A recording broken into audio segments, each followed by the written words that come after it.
What's good, YouTube? I am joined by Santos, who just managed to top 8 the regional here in San Antonio, and joining me is Yumi and Decree. Yo, what's up, guys? Yumi and Decree. We're here with Santos in the top 8 and San Antonio regional. What deck are we playing? It's playing Metalfoe.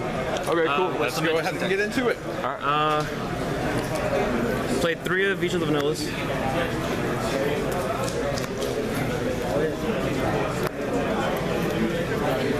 And only one Bismugear. Only one. Why only one? It's not really a combo piece. It only ever functions as a scale, and you only really get to use its effect during your opponent's turn, so it doesn't contribute anything towards your game state on your turn. So you really only want to see it once when you have the quick play for your opponent's turn. And I usually access it really easily with other cards in my deck. You'll see later on. Obviously the Kirin engine. Standard. 3 Gofus. I still like Gofu. It gives you an alternate summoning method to play around D-Barrier. I always hate the idea that they D-Barrier you and all you can do is just fuse, so this gives you the ability to make synchros as well. I just really don't like D-Barrier. 1 Luster, really good. 3 Eccentrics, standard. For the interesting monsters that I ran, that I think are really good in this deck actually, I ran a mini Performapal engine, only a total of 6 cards. 3 Sword, 1 Radish Force, 1 Joker, and a recent change, 2nd Donkey. Donkey? Yeah, I was originally a Silverclaw to give me the option for a high scale, but this deck runs a ridiculous amount of high scales already, and I found myself breaking with Silverclaw, so I decided to run a card that would allow me to access this engine. Anytime I resolve this engine, I want to say like 90% of the time I win the game. It's really broken. Popping combination, adding 3 combo pieces to your hand, scenarios where you can set fusion, you can set combination, you can resolve this, pop the combination. Oh, I'm sorry. Pop the combination and add a Metalfoe, 2 of these, like this and this to your hand. You normal summon this, add this. You use the Metalfoe that you got off of that, you fuse directly, and then you use this this effect in the scale. So it allows you to go Utopia Lightning. Like if they do something like relatively small, like you can just push 5,000 over like anything essentially. And you have a 26. So basically, out of the 1 sorcerer, you manage to get like 5 different resources. It just accelerates the deck really well, and just allows me. It makes the mirror match really easy, actually. I think we saw it get near that optimal during your feature match. Yeah, oh yeah. The second game. So that. I still run 3 Painful. This deck doesn't run a lot of low scales, and I just like the option. And it's also a really good game. It's also a really good game 2 and 3 when they have Typhoon. Like if you have enough scales, you can hold it in hand, see if they Typhoon, and then just get the according scale. So like I like it at 3 still. It did break once today though. I did too. 1 Summoners are just to increase the Metalfoe number. I'd rather run this than another Bismugear. Bismugear is just the one I really don't like it as much. Only 1 MST. I have more natural outs because Joker gets me Radish Force, and I just throw something like a Diamond Dire, so I really don't need more than 1. Obviously, 4 1-ups. Standard. And 1 Time Space. I use this anytime I resolve Sorcerer. I usually end up with the ability to make a rank 4 and Outcast. So in matches in general, like they can't really push through 2 different floodgate monsters on the field. So like in the mirror match, you'll make a Rafflesia, and you have I did this today actually. Make Rafflesia and then make a Outcast. Your opponent goes like normal summon a center, try to get rid of the Rafflesia. You just suck it up, and then they either have to throw or they have to go super neg by fusing out of their hand just to try to play around the Rafflesia. Like that setup destroys the mirror. And in general, it's just good against every deck because a lot of the decks are just normal summon based anyways, so I don't really have that many pushes taken. 40 cards, main deck? 40 cards. Cool. Extra deck? Extra? Yeah. Okay. 1 Break Sword, just for the ability to pop Acro. 1 Rafflesia. Magister. If I know my opponent can't OTK me through the board if I'm playing the mirror match, it just gives me access to Kirin. A lot of times I make it when I just hard draw this because I can't really make this. So it allows you to search. It's really good. Diamond Dire back row, removal.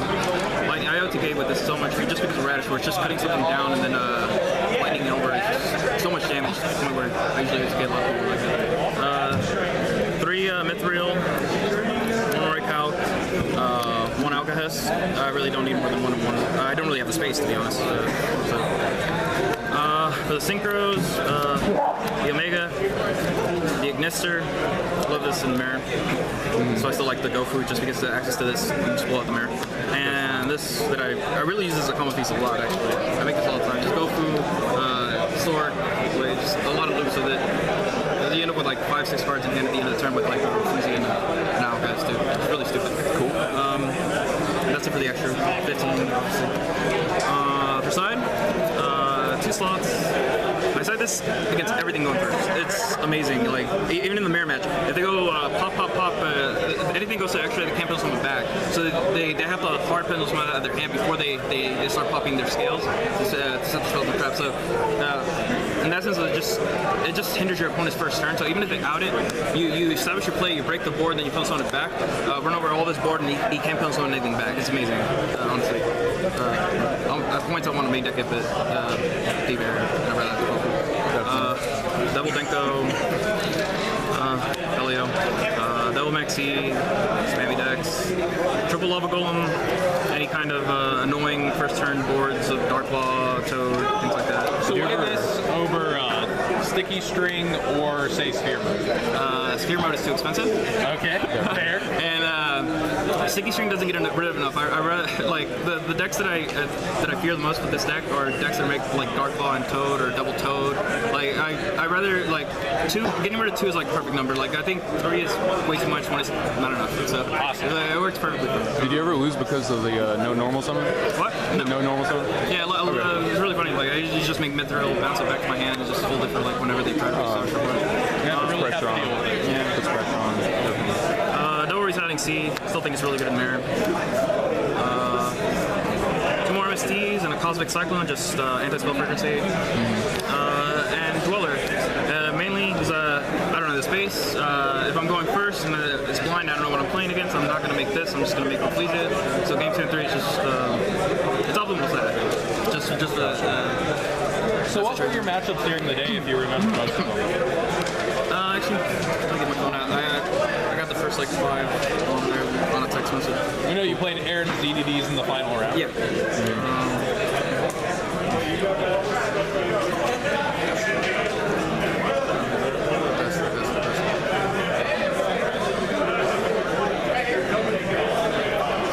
I played Spirals round 1. Hey. Anti-meta game round 2. E-Brick game 3, so I won Paleozoic. Just made massive. I won the die roll, made massive boards. He just couldn't get over it. BA, same thing. Hero. I made a massive board. He couldn't get over it. He just scooped, and then game 2 he sets 5. Flips anti-spell fragrance. I just almost wanted to start poking him to death. He just bricked really bad. After that, I played a Metalfoe mirror match that I lost. And I played another Metalfoe and the counter trap Ariadne version.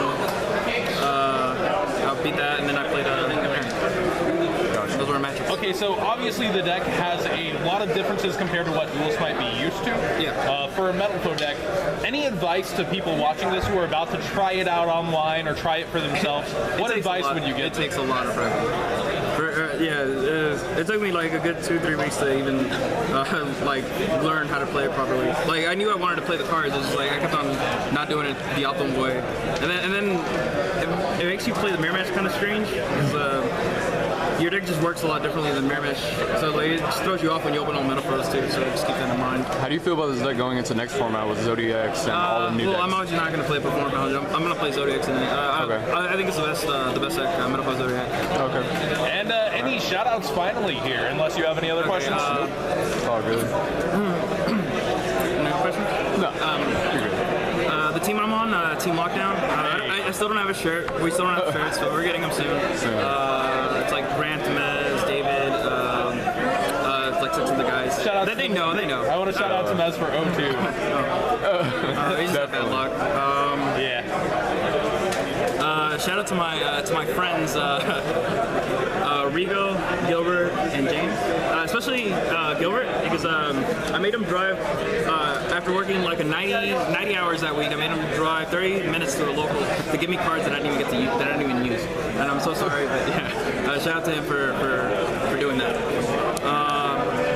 Shout out to Alex Hansel. I owed him a shout out for YCS Atlanta. He really helped me a lot, and I felt bad not saying anything, and he keeps on bringing it up, so I'm going to give him a shout out. And also Roger Newman. He drove the entire way to Atlanta and just made it like the best trip because I'd never slept so much before at YCS. That was great. Shout out to Ricky Lou for sponsoring for Nationals. Can't really think of anything else. And that's it. All right, thanks a lot, man. Great to have you. Congrats on the top. Okay, thank you.